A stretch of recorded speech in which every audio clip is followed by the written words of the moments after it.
À Pont-l'Abbé, dans le Finistère, il n'y a qu'un pas à franchir pour passer du granit des maisons bigoudaines au granit des imposants gardiens posés au seuil de l'espace Mandara.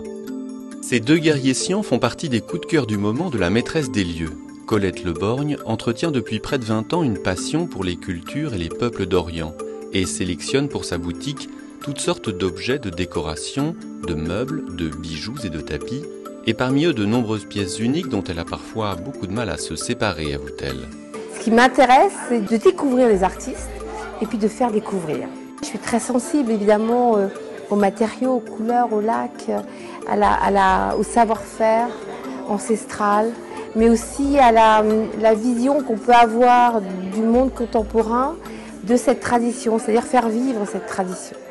Il y a une telle passion, un tel amour de ce que je trouve, d'ailleurs j'ai beaucoup de mal quelquefois à m'en séparer. Ça c'est terrible, je pensais qu'avec le temps ça passerait, pas du tout.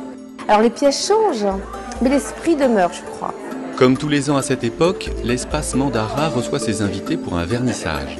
L'artiste peintre Nico Cali expose une vingtaine de toiles et nous fait partager ses émotions tout en couleurs et en matière. Les couleurs que vous voyez qui sont très vives, des couleurs très chaudes, donc ça me rappelle mon pays d'origine, le Brésil, et qui sont utilisées dans mes couleurs, des pigments naturels, de végétal aussi, mais aussi des métaux précieux que j'utilise, de l'or, de l'argent, du cuivre.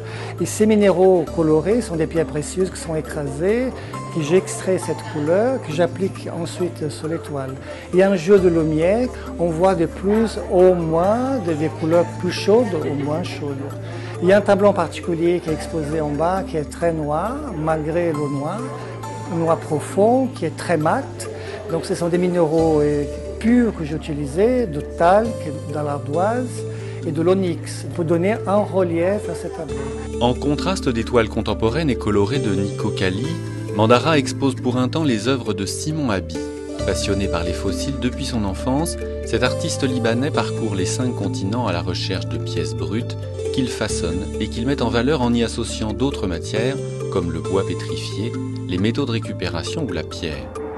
Simon Haby reste cependant très humble face au travail artistique de la nature elle-même. On met en valeur des choses, cependant le vrai artiste c'est la nature. Quand on a un fossile entre les mains qui a 20, 50, 100 ou 380 millions d'années, bien sûr il y a tout le travail technique de préparation. Après il y a le côté artistique pour mettre en valeur ce fossile-là.